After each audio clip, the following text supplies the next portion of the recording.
If you love rock music but you struggle to recreate the vocal sounds, keep watching, because in this tutorial I'm going to help you and show you exactly what you need to do to get the power without straining your voice. And I said, hey, yeah, yeah, hey, yeah, yeah. I said, hey, what's going on? So if you're singing along with your favorite tracks, or you're trying to do cover versions, but you really struggle to get those power notes, there could be a few reasons. And the main reason is it's likely that you're not using the right techniques, and that's probably why you're here. Now, if you're singing a song like What's Up, that really feels quite high. It's not actually a very high song. It's only on the, so this is middle C, this is the next C up, and it's on the C sharp above that. So if you're alto or a mezzo soprano, and definitely if you're a soprano, you'll be able to, you should be able to sing up there. Obviously, if you're a tenor or below, you would need to change the key, but the original key itself, for female singers or people who have naturally high voices, it shouldn't be that high for you. It's probably sitting in your mid-range, right where we start to belt. So that is a belting song, and she actually uses a lot of techniques within the whole song, and certainly within that chorus. So if you're trying to recreate it and you don't know what she's doing, and this works with any song, if you're trying to recreate the same sounds that the original singers are creating, or someone that you're trying to interpret, and you don't know what they're doing, there's no way that you can know how they're doing it. So there are lots of different ways that you can sing a word. So you might want to sing the chorus like, hey, yeah, yeah, or hey, yeah, yeah. And you might not want to put any vibrato on at all. There are lots of different ways. Linda Perry sings it, hey. So there's a diphthong, hey. Now that might work for you. It might not work for you. So, hey, yeah, yeah. And then at the end, when it gets really big, she takes that sound out, and it's just, hey, yeah, hey, yeah, yeah. So there are different ways of singing the same word. So what I would suggest is that once you know how to get to the note, then you work out what's the best way for you to sing the word. So you can play around with different sounds. It might be that you don't say hey at all. You might go her, hey, yeah, yeah. Or you might go hoy, hoy, yeah, yeah. A bit strange, but you get the gist. So you can try different sounds to see what works best for you and what's the easiest way to get those sounds out without it sounding like a different song altogether. Now, if you've had no vocal training, what most people do, there are exceptions, there are some people who sing very well with very good technique and healthy vocals without having had any training whatsoever, but that's very, very, very, very few and far between. I would always recommend, especially if you're trying to be if you're aiming to be a professional singer, you should always get some kind of one-to-one vocal training with a trained, experienced, professional vocal coach. Now, what I see a lot of people doing, to go back to what I was saying, is squeezing their throat. Now, there is something called compression. I've seen lots of YouTube vocal coaches talk about that, but there are different ways to approach compression. And one of those ways, there are two main different ways, and one of those ways is actually to kind of squeeze the muscles in.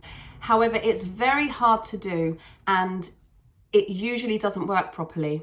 Now, even aside from that, most people are shouting. So they're literally, hey, like, shout, and most people don't shout properly, so they're not using their voice properly when you shout. If you end up with a sore throat or scratchy, gritty, and a raspy sound or a croaky sound after you've been doing this kind of singing, then you know that there's a little bit of maybe temporary damage, okay? What you don't want is to be doing that constantly, because it's, you know, like a bruise or a paper cut. If you keep prodding on it and prodding on it, eventually it's going to get worse. And with your vocal cords, they're very, very delicate and you don't want to cause permanent damage. So what you really want to do is get the right technique and the right placement. So you want the sound to be resonating in the right place. And for rock singing, for this type of rock singing, there are other types of rock singing where the sound is slightly different. For this type of rock singing, we want it to be forward, okay? So you're thinking, you don't want to be singing, ah, okay? But that is a good place to start. I would definitely recommend, if you can't sing with power, always start with singing softly and learn the song, the right notes, the right words, the right melody, and learn the song softly. So you would sing, hey, yeah, yeah, hey, yeah, yeah. I said, hey, what's going on? Now, of course, that doesn't sound nearly as impressive and sexy as the original, but you've got to start somewhere.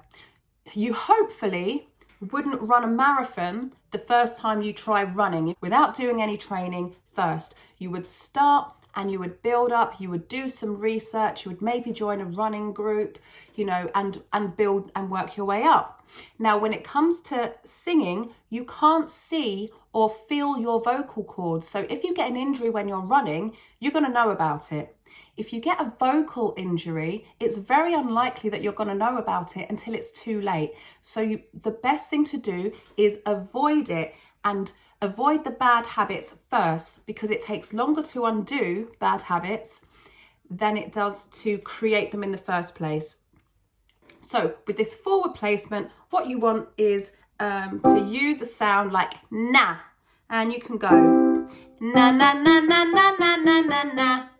Now, what you're not aiming for is for it to sound nice and pretty, okay? We're not doing a song here. We're not singing a song. In my singing lessons, in my one-to-one singing, and even when I do group lessons, I spend a lot of time telling my singers, stop trying to sing.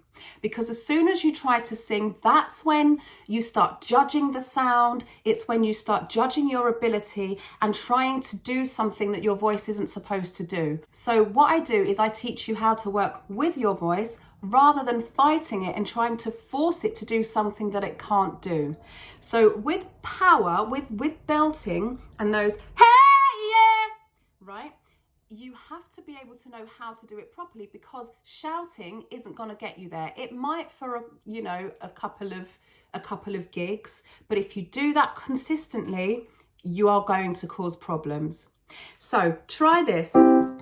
Let's do it a bit lower for those people with lower voices, and of course use a different song or bring the key down if you're going to use what's up. Na na na na na na na na na. Okay, so here for the altos, mezzos and sopranos. Na na na na na na na na na. And then you want to make sure that you can do that over the notes that you're finding difficult. So you build up. Na na na na na na na na na. So start softly, then find out what the right techniques are, build it into your daily practice, and then learn the song. And you sing the song straight. So you would sing, rather than, hey, yeah, yeah, yeah, yeah. You wouldn't do that first of all. You'd go, hey, yeah, yeah. And just get the notes in nice and straight. Just get the notes. You can add all of the pretty sexy stuff later. And there are different ways of doing that as well. So in that chorus there's fry, there's a vocal flip, there's vibrato, and that's on top of the belting. So there's lots going on. So don't try to do it all in one go, because not only is it going to be frustrating if you don't get it, even if it sounds like it sounds good to you, the way that if you're not doing it right, if you do it like that consistently, you're going to get a sore throat, you're going to cause some vocal damage. So I hope that this has helped you to understand how to approach rock singing. And if you've enjoyed this, then remember to like and subscribe if you haven't already, and send it to someone who is also wanting to sing rock songs. I'll see you in the next video. Stay hydrated. Ciao!